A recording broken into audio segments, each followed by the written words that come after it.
lo encuentro. Y déjame tocarte como un instrumento. Esa noche quiero besarte pero lento, tocar todo tu cuerpo. Juntos ellos siempre te lo encuentro. Y déjame tocarte como un instrumento. Esa noche quiero besarte pero lento, tocar todo tu cuerpo. Juntos ellos siempre te lo encuentro. Y déjame tocarte como un instrumento.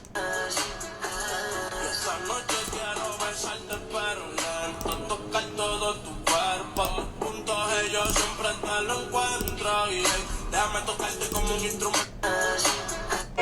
Some might say there's ticket to fame, the occasional intro, some... Hoy no te traigo una, sino varias opciones para comer rico, harto y a buen precio. De Eso todas y más en la maneras, sabrosa experiencia de hoy. Casa Real es un patio de comidas con un ambiente amplio y confortable. Comida es buena, pero los precios son aún...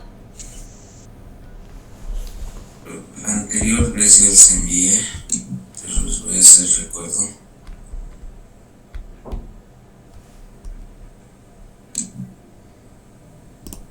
No tengo canal acá.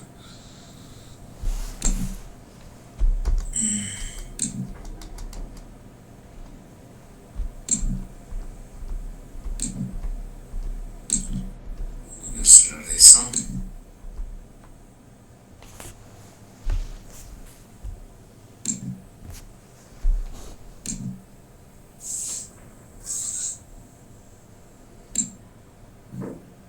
Acá hay un ejercicio.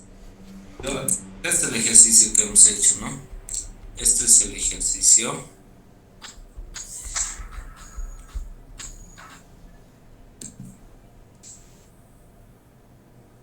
Sí, entonces van a... Este es otro, ¿no? Este es otro ejercicio a modo de practicar, revisar. A ver dónde se le enlace.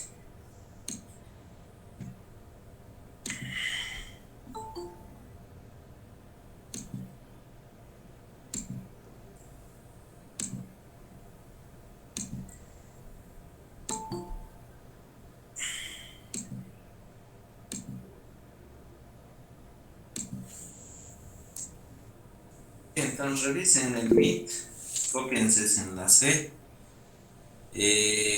para que puedan revisar ese video. ¿Ya?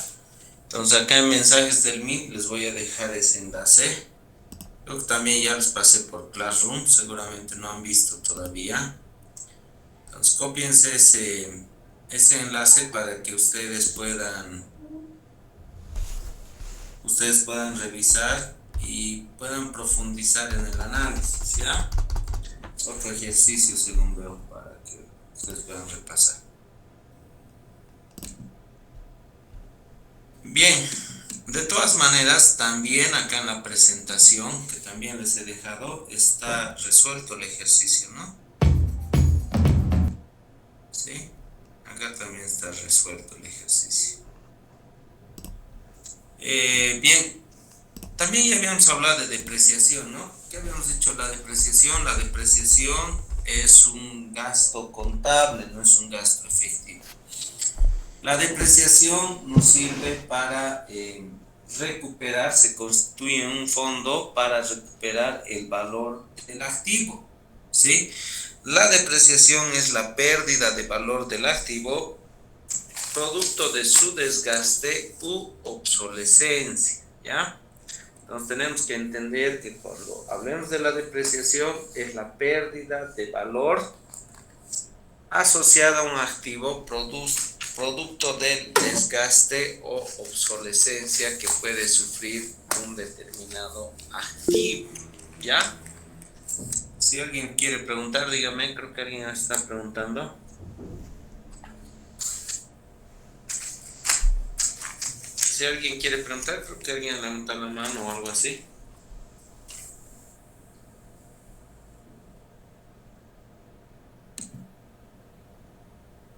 Bueno, se han debido arrepentir. Bien, entonces entendemos por depreciación. Algo que tiene que quedarles claro es que la depreciación depreciación es un gasto contable y un gasto efectivo. Respecto a los métodos de depreciación que tenemos o que conocemos, por ejemplo, está el método de depreciación en línea recta. Que este método de depreciación tiene que ver con el valor del activo menos el valor residual dividido entre el número de años. Este método de depreciación establece que el activo tiene una pérdida de valor que más o menos es constante, o no más o menos, ¿no? Este método nos dice que el activo va a tener una pérdida de valor constante, ¿ya? Precisamente por el cálculo que hacemos en la depreciación. Después, otro método de depreciación está en función al grado de uso, ¿no? Generalmente este método se utiliza un factor de depreciación, ¿no? Fíjense acá la fórmula, el valor del activo también menos el valor de rescate o valor residual menos, sobre el factor de depreciación, ¿ya? Entonces, como factor de depreciación podemos utilizar algún parámetro, ¿no? Por ejemplo, el tema de si es un vehículo, maquinaria pesada, etcétera, podemos depreciar en función del número de kilómetros que se utilice ese vehículo, ¿no?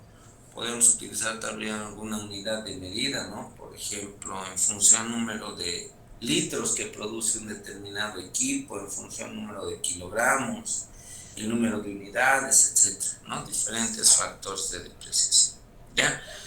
Depreciación habíamos ido hablando porque nos ha servido para el tema de los costos. Anótense por favor ingresos.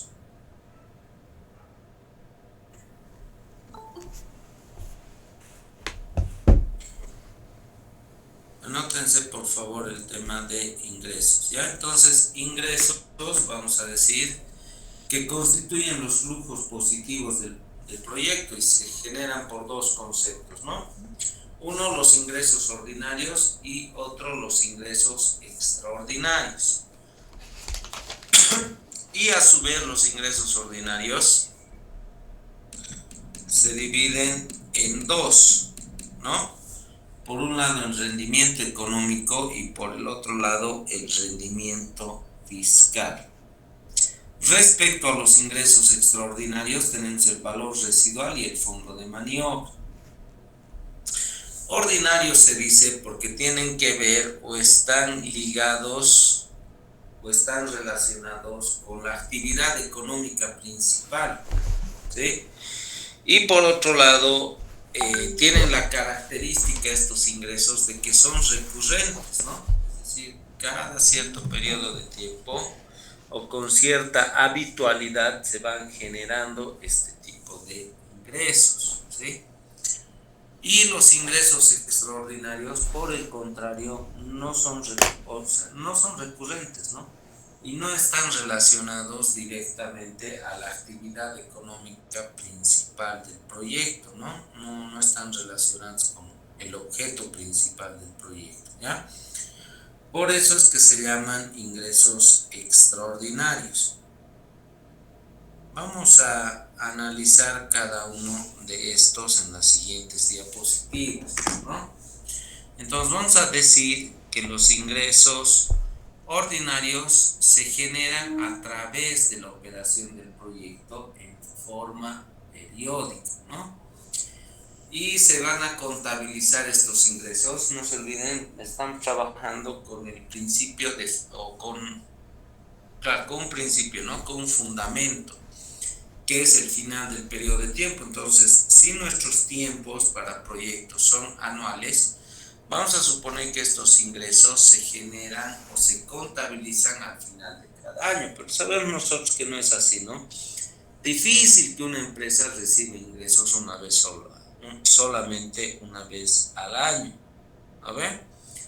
Entonces, vamos a suponer que estos ingresos, sea el periodo en el que se generen, o sea, vamos a contabilizarlos una vez al año al final, ¿no?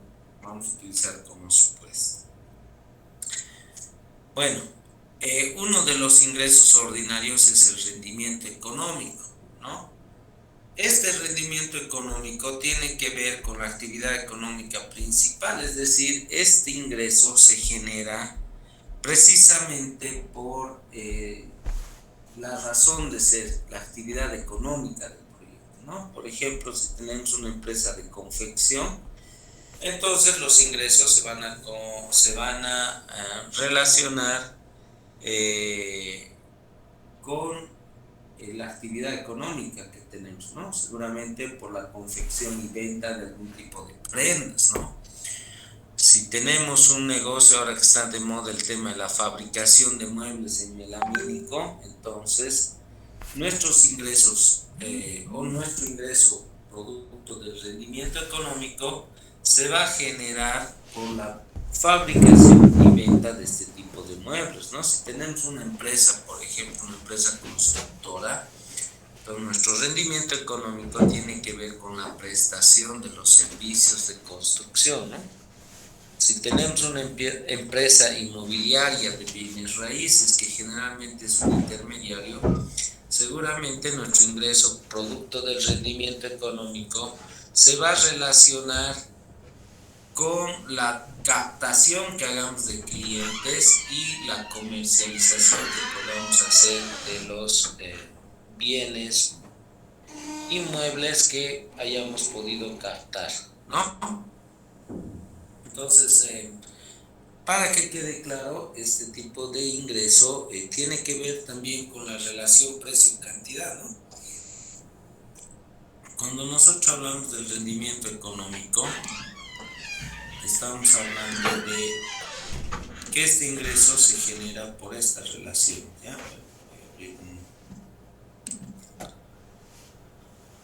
Una pizarrita.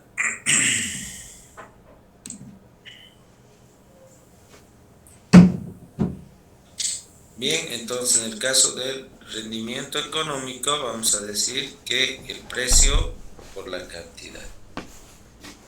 ¿Ya? Precio por la cantidad. ¿Alguien tiene alguna consulta al respecto?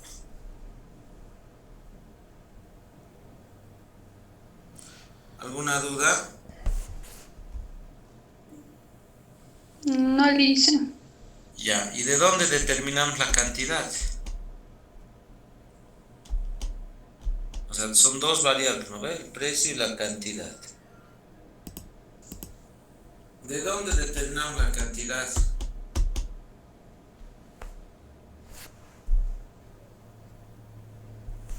Por decir, volvemos a la fábrica de muebles de melamina.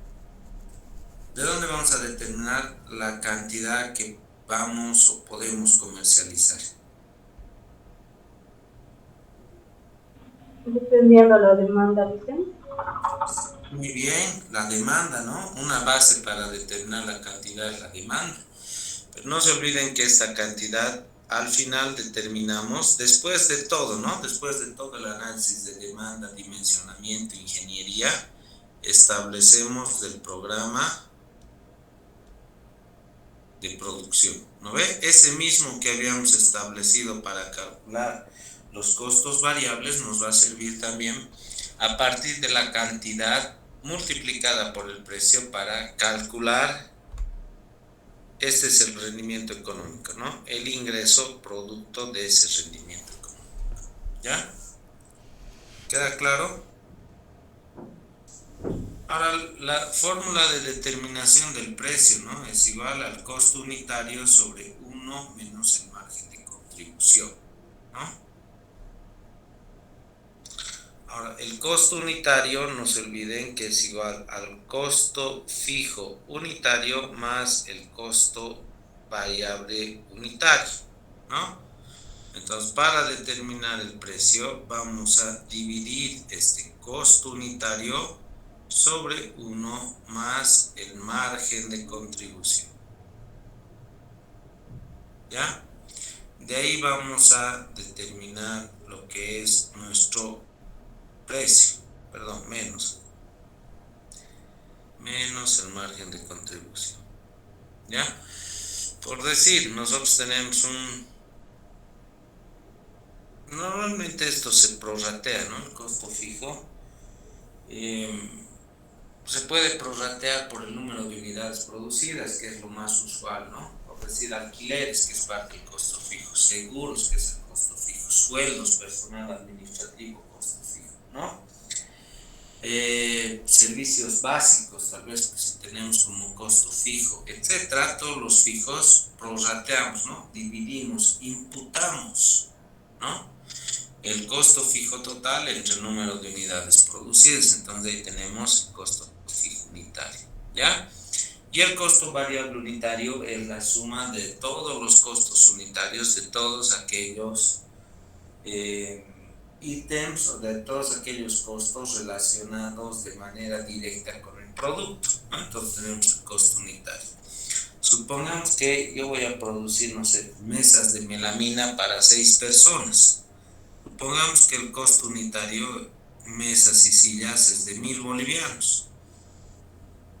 Yo quiero colocarle un margen del 25%, es decir, sobre esos 1.000 bolivianos yo quisiera por lo menos que la venta del producto me rente un 25%, ¿no? Entonces, ¿cuánto sería el precio? ¿Cuánto debería ser el precio? A ver, calcule.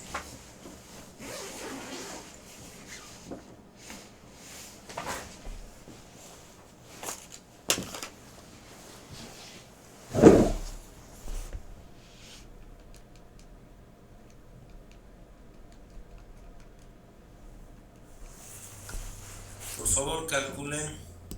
Sería 1333.33, licenciado. Gracias, Ahmed. Creo que tus compañeros están tomando un café. Sí. ¿Ya?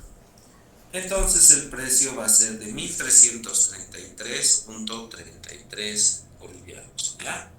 Ese debería ser el precio, ¿no? Obviamente, en nuestro mercado normalmente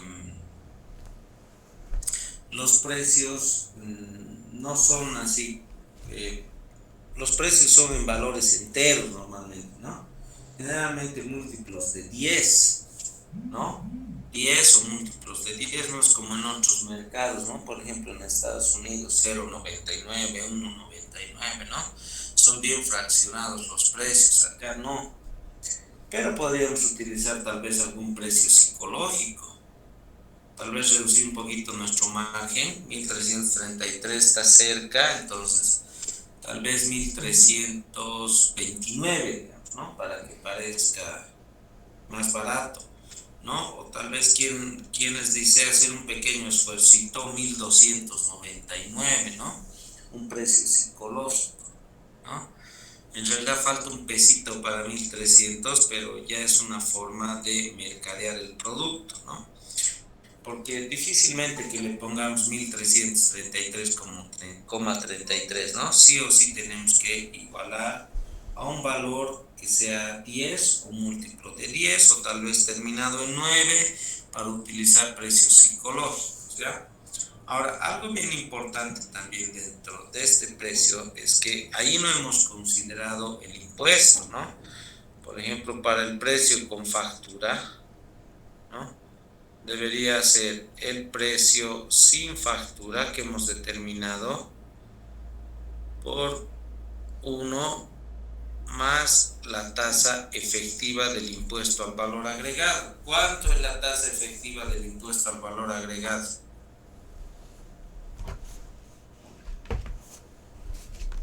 ¿Alguien sabe?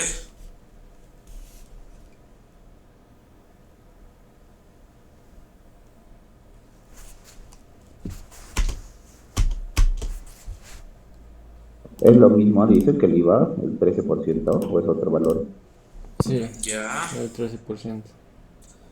El IVA es el 13%, ¿no? Cuando hablamos del impuesto al valor agregado, el IVA. Sin embargo, para calcular la tasa efectiva va a ser igual a la tasa nominal sobre 1 menos la tasa nominal, ¿no? A ver, ¿cuánto sería nuestra tasa efectiva? Esta tasa nominal es el 13%, ¿no? Entonces, 1 menos 13. ¿Cuánto sería la tasa efectiva? Calculen, por favor.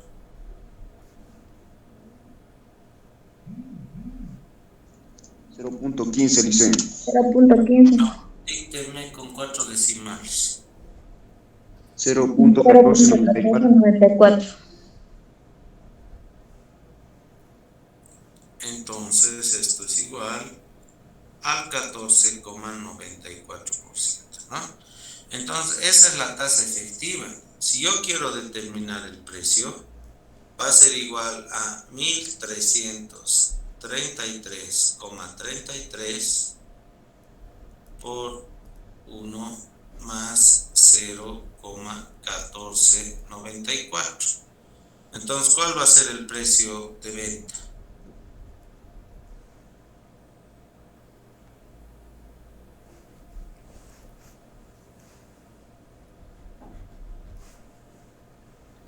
$1,532,53. ¿Cuánto, perdón? 1,532,53. De esos 1.532,53, efectivamente, ¿con cuánto nos vamos a quedar?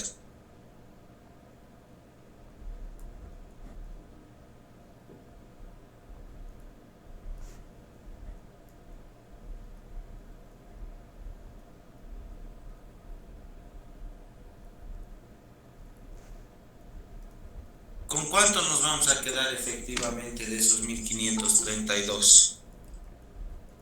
1.333. Sí, ¿cómo has determinado? No, porque hay que restarle nomás lo que le hemos sumado o lo que le hemos multiplicado. Ya, pero más facilito. No se olviden que la empresa actúa como un agente de retención, ¿no ve? Entonces, si este es el 100%, la empresa no se queda con el 100%. ¿Con cuánto se va a quedar? Con el 87. O bueno, creo que sí, 87%. Con el 87%. ¿Por qué? Porque el 13% es la tasa nominal, ¿no ve? Entonces, a ver, saquen. Seguramente acá les va a salir 1.333,33. Tal vez por algunos decimales varía, ¿no?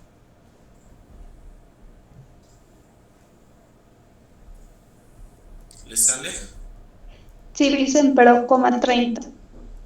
Claro, eso es porque hemos redondeado, ¿no?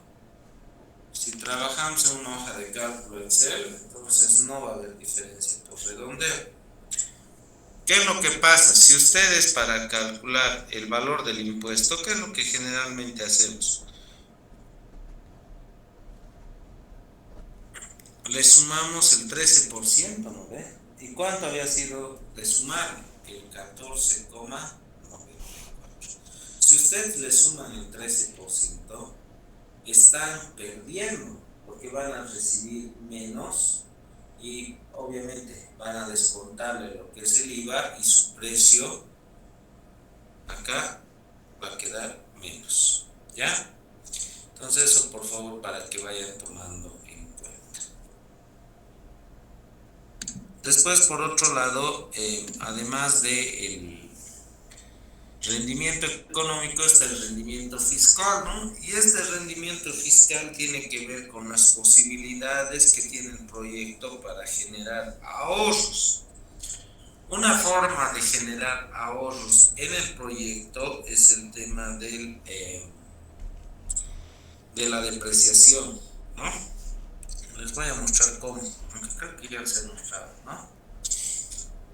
Vamos a suponer que yo tengo acá un ingreso de 1.000. Tengo un costo de 600, por lo tanto mi utilidad es de 400. si yo pago el IUE sobre estos 400, que es el 25%, tengo que pagar 100. De ahí me va a quedar mi utilidad neta. Y me voy a quedar con 300. ¿Sí? Supongamos que yo le incorporo la depreciación. Entonces voy a tener un ingreso de 1000. Mis costos son 600. Más la depreciación. Le voy a poner 100 a la depreciación como parte del costo. Entonces mi utilidad va a ser de 300. Con la depreciación mi utilidad es menor. El IUE, el impuesto a la utilidad que tengo que pagar, es 75. La utilidad neta sería de 225. ¿Ya? Y acaba, digamos, algo que les había explicado al iniciar la clase. La depreciación no es un gasto efectivo, es un gasto contable. La depreciación nunca sale de la empresa. Nadie se lo va a llevar esa depreciación, ¿no? Entonces, al no ser un gasto efectivo, para el flujo de caja vamos a sumarle la depreciación, los 100. Por lo tanto, mi beneficio neto no es 225, es 325. Ahora, ¿qué ha pasado? Con la depreciación, en impuestos me ha ahorrado 100 pesos. Y mi utilidad o mi beneficio neto es... ¿Cuánto he ahorrado? De 100 a 75 me ha ahorrado 25 pesos, ¿no? A esto se conoce como el rendimiento fiscal. Y es como actúa la depreciación para disminuir el importe del impuesto a la utilidad, ¿ya? Entonces, para eso nos sirve la depreciación. ¿Alguna pregunta, por favor? Entonces, rendimiento económico es una cosa y otra cosa es el rendimiento fiscal. ¿Queda claro? Sí, listo. Sí, Lisa. Sí, Licen, yo tengo una preguntita. En el cálculo del interés, si sacamos de 1333,33 el 13%, te sale 170 y algo el impuesto. Sin embargo, como lo estamos sacando, sale más caro el impuesto. ¿Dónde me? Eso por una... En esa parte, Licen. Ya, a ver. O yo copié mal la fórmula. Vamos a suponer que calculamos con la tasa nominal. 1333,33 por 1 más la tasa nominal.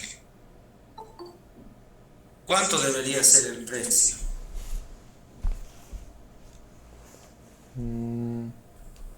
33,33 ¿Cuánto debería ser el precio? por una... Lo que estamos viendo ahorita es cómo incorporar el efecto del impuesto al precio, ¿no? Para que no nos afecte. Se supone que este precio que hemos fijado ya está relacionado con nuestros costos, ¿no ve? Pero nos faltaba el impuesto. Ahmed, ¿cuánto sería el precio con la tasa nominal? Licenciado, sí, ahorita lo puedo sacar, pero a lo que me refería que el impuesto sale con el 13%, sale 173 el impuesto que se paga, pero con... ¿Sobre qué valor, pero? ¿Sobre cuánto has calculado? Sobre la tasa nominal. ¿Pero de qué valor? ¿Qué valor has utilizado? ¿1532 o 1333? 1333. Ya. ¿Y con la tasa efectiva te sale más alto? Sí. Ya. No se paga con la tasa efectiva, se paga siempre la tasa nominal, el 13%. Ok, ¿Ya? dicen. Ya. Ya, ahora terminemos de calcular esto para que no nos quedemos con la duda. 1333,33 por 1 más 0,13. 1506,66 dice. 1506,66.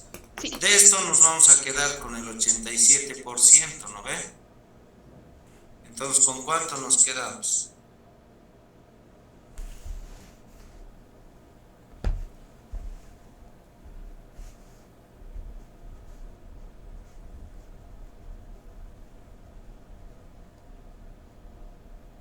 Eh, 1310 dice, coma 79. 1310,79. Sí. Ahora fíjense cómo haber utilizado la tasa nominal tiene un efecto. Estamos perdiendo por unidad de producto, ¿cuánto? 23 bolivianos casi, ¿no? Por cada unidad, por haber calculado, imputado mal el precio. Por eso es que para sumarle el impuesto se utiliza la tasa efectiva del impuesto al valor agregado, no la tasa nominal, porque el fisco, impuestos internos, sí o sí se va a quedar con el 13%. ¿Me entienden? Esa fórmula es como que aumentarle un plus más, ¿no? Al precio o al impuesto para que no nos afecte en el precio o en el... Claro, fíjense, ¿por qué? A ver, fíjense, ¿cuánto debería ser el precio que vamos a cobrar? 1333, bueno, estos 1333 cubren nuestros costos y nuestro margen de ganar, cubren los costos y el margen que esperamos ganar por unidad de producto. A eso le debemos sumar el impuesto, porque debemos cobrar impuestos. Si calculamos con la tasa nominal, nuestro precio, al final, después de pagar el impuesto, porque somos un agente de retención, nuestro precio va a quedar en 1310. Es decir, que estamos perdiendo algo de nuestro margen, estamos dejando de lado algo de nuestro margen, ¿no? Es como si estuviéramos entregándole al comprador parte de nuestro margen. Para que eso no suceda, debemos calcular con la tasa efectiva. Calculamos con la tasa efectiva, nos quedamos con el 87% y el precio, 1333, cubre los costos y paga nuestro margen. ¿Se entiende? Sí, Licen. Sí, Licen. Perfecto. Ya entonces, ya hemos visto esos dos tipos de ingresos, rendimiento económico y rendimiento fiscal. Respecto a los ingresos extraordinarios, que son dos también, estos son fáciles, ¿no?, de calcular. Se conoce como rendimiento extraordinarios porque vienen de la percepción de recursos marginales. ¿Qué quiere decir? Por actividades que no están relacionadas directamente a la razón de ser del proyecto, ya por eso son marginales. También principalmente se dan como consecuencia del cese de actividades del proyecto, es decir, como consecuencia o estos ingresos se generan a partir del cierre del proyecto, ¿no?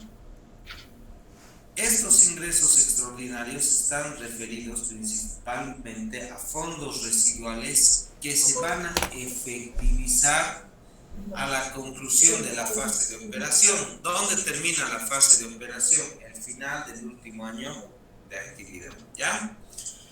Dos elementos tenemos, el valor residual y el fondo de maniobra, ¿ya? ¿De dónde viene el valor residual?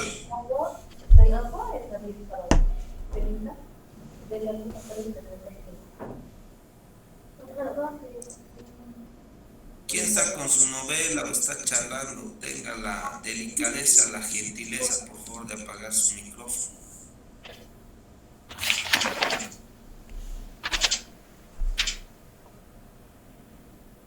Su micrófono, por favor. Entonces acá tenemos un activo. Bueno, creo que ni siquiera están entendiendo.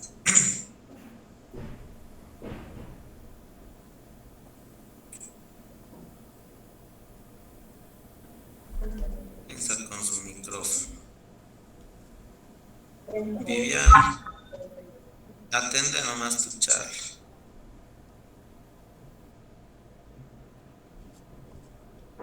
No es más importante está la charla que charle nomás.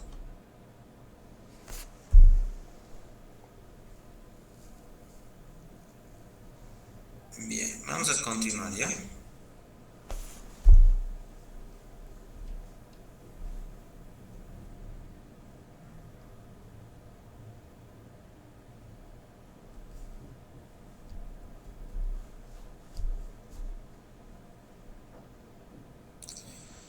Bien, les decía respecto al valor residual, no se olviden que de las inversiones fijas, una parte de esas inversiones no se va a desgastar en su totalidad, ¿no?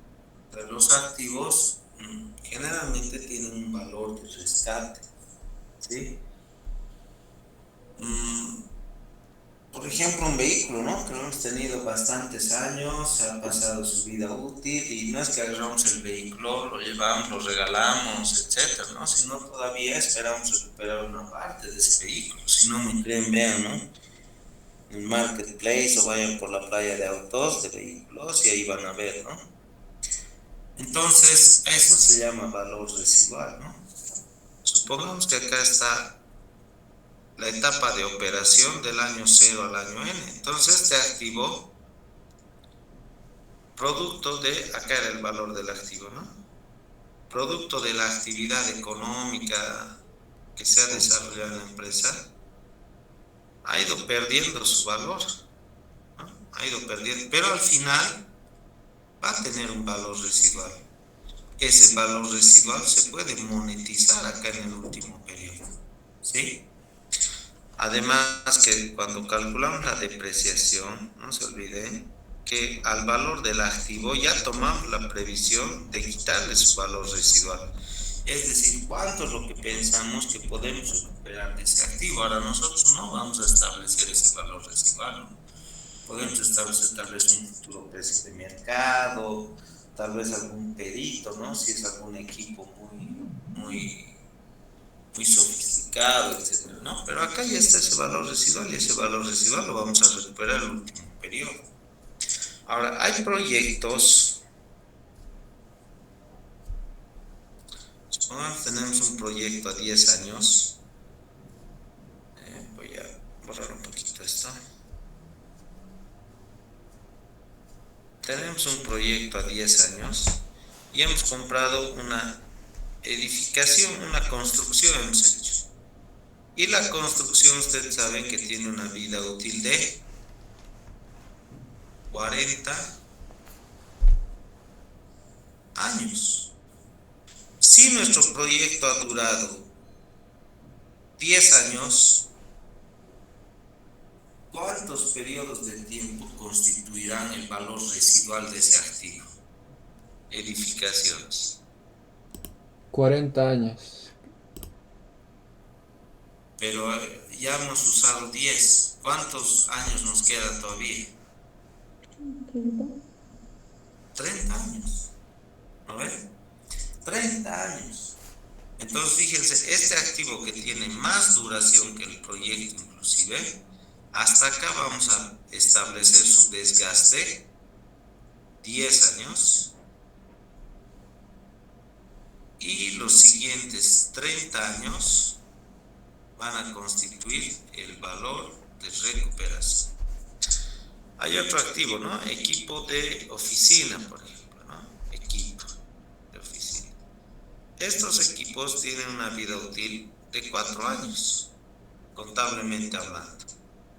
Entonces acá su valor residual, ¿no? Termina prácticamente cero.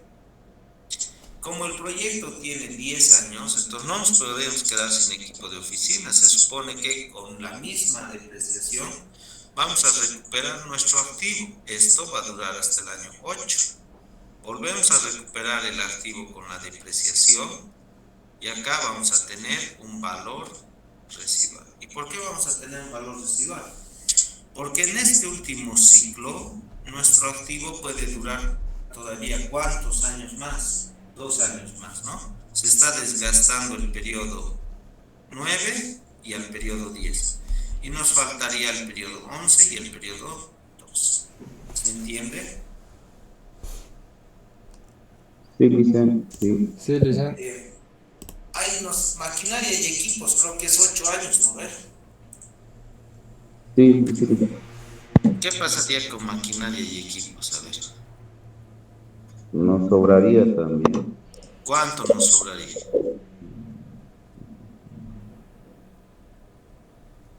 6 años, dicen. 6 años, ¿no? Aquí compramos maquinaria y equipos, se deprecia. Vehículos 8 años. Volvemos a comprar y quedarían 6 años, ¿no ven? Entonces, ¿cuándo recuperamos el valor residual? El último periodo de vida o el último periodo al cese de actividad. ¿Me ha entendido? En la parte de los 6 años, ¿me puede explicar, por favor? Claro. Acá estamos comprando maquinaria y equipos. Maquinaria y equipos. ¿Cuántos años dura maquinaria y equipos? Contablemente dura 8 años. Vamos a llegar a 8 años y este proyecto activo ya se ha depreciado, ha perdido totalmente su valor.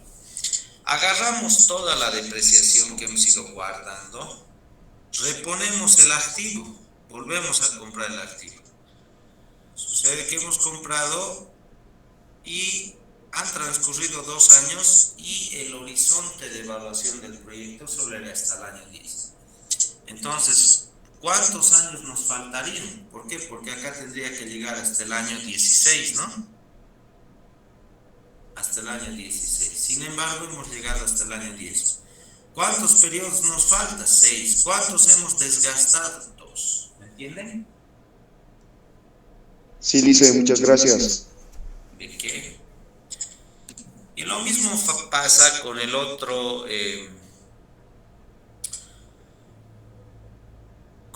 ingreso extraordinario, que es el fondo de maniobras. ¿Ya? El fondo de maniobra. ¿A qué se refiere el fondo de maniobra? Lo mismo. Acá estamos en el periodo 0, acá hemos hecho la inversión diferida, acá cito la inversión fija y cerca al periodo 0 la inversión corriente. Y ustedes saben que la inversión corriente es el capital de trabajo, ¿no? Pongamos una empresa constructora, necesitamos dinero para comprar los materiales de construcción, ¿no ven? Materiales de construcción, cemento, agregados, fierro, no sé, ¿no? El combustible para que funcionen los tractores y todo. Supongamos que tenemos una obra que va a durar 5 años. Entonces ese dinero, acá tenemos dinero, lo hemos gastado, ¿no? Lo hemos gastado y producto de los ingresos que genera el proyecto, recuperamos, volvemos a gastar, recuperamos, volvemos a gastar, recuperamos, volvemos a gastar, recuperamos con los ingresos, volvemos a gastar. ¿No ven? Y así más o menos hasta llegar al último periodo donde recuperamos, pero ya no vamos a gastar. ¿Por qué? Porque acá, en este periodo, estamos cerrando el proyecto. Entonces, esta recuperación se constituye el fondo de maniobra, ¿ya?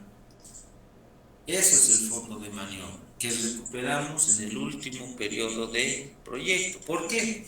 Porque si se supone que aquí va a cerrar nuestro proyecto, acá va a terminar nuestro proyecto, ¿no ven? Ya no tenemos que gastar en materiales de construcción, ya no tenemos que gastar en combustible, ya no tenemos que pagar sueldos, etc. Entonces recuperamos ese capital de trabajo.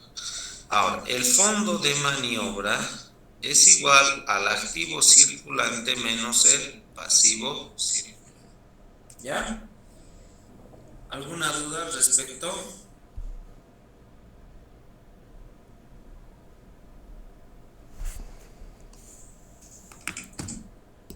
Dicen, solo una consultita. El fondo de maniobra es, digamos, el dinero que se junta de todas las depreciaciones para devolver a los inversores. Nada que ver la depreciación. La depreciación es el valor residual. Les estoy diciendo que cuando hacemos inversiones, hacemos inversión diferida. ¿Cómo recuperamos la inversión diferida? Con la amortización diferida. En el corto plazo, 1 o 2 años. ¿Cómo recuperamos la inversión fija? Mediante la depreciación. Ahí recuperamos la inversión fija. ¿Y cómo recuperamos la inversión corriente? En el último periodo del fondo de maniobra. ¿Qué es la relación del activo circulante menos el pasivo circulante? La inversión corriente es tu capital de trabajo. ¿Qué es el capital de trabajo? Un restaurante, por ejemplo, ¿no? Supónganse, vamos a abrir un restaurante y el restaurante ya tiene el local, ya hemos contratado el local, ya hemos personalizado el local, ¿no? Tal vez ahora están de moda las temáticas, ¿no? Una temática le hemos dado, ¿no? 50 sombras de Grey se va a llamar nuestro restaurante, ¿ya? Una temática le vamos a dar. Entonces, ya tenemos el mobiliario, ya tenemos los menajes de cocina, incluso el personal ya está listo para comenzar a trabajar. ¿Qué nos falta? Nos faltan los insumos, ¿no? Nos falta, por ejemplo, ¿qué vamos a cocinar? ¿No? Entonces nos faltará la carne, el pollo, los huevos, que todo lo que es el tema de pasta, arroz, no sé, pues vegetales, etc. ¿Cómo constituimos eso? A partir del capital de trabajo. Entonces acá tenemos el dinero con el capital de trabajo, gastamos todos nuestros ingredientes, ¿no? Todo lo que necesitamos. Como hemos vendido en el restaurante, recuperamos, gastamos, recuperamos, gastamos. Recuperamos, gastamos. Ingreso, costo, ingreso, costo, ingreso, costo. Sucede que llegamos al último año, ingreso, y ya no volvemos a gastar. ¿Por qué no vamos a volver a gastar? Porque estoy cerrando el restaurante. A nadie le ha gustado la idea, ¿no? Restaurante 50 sombras de Grey, nadie quiere ir. ¿Ya? Entonces, recuperamos este capital de trabajo, ¿ya? ¿Y qué son estos, no? Estos lapsos de tiempo, ¿qué serían estos lapsos de tiempo? Los ciclos, ¿no? En un restaurante sus ciclos seguramente van a ser cada semana. ¿Por qué? Porque los ingredientes tienen que ser frescos, incluso tal vez menos, ¿no? Algunas cosas, claro, podemos comprar para más tiempo, ¿no? Pero algunas otras tal vez al día incluso, ¿no? Entonces ese es el ciclo. De las empresas, obviamente sus ciclos son diferentes, ¿no? En relación a su actividad económica. No sé si has entendido, Ahmed. ¿Te ha aclarado la duda? Sí, Lisen, gracias. Ya, ¿no? Perfecto. ¿Ya? Bien. Entonces, ya para terminar, de todos los ingresos que podamos generar, hagamos nuestros ingresos, ¿no? Que es precio por cantidad, ¿no? P por Q, y probablemente acá, ¿no? Ya tengamos nuestro valor residual, fondo de maniobra, como otros ingresos. Van a estar los costos, todos los costos, ¿no? El costo de operación, ese estado que hemos aprendido a calcular. Ahora fíjense, a los ingresos les restamos los costos, ¿no? 10.000 menos 5.000, 5.000, 20.000 menos 7.000, 13.000.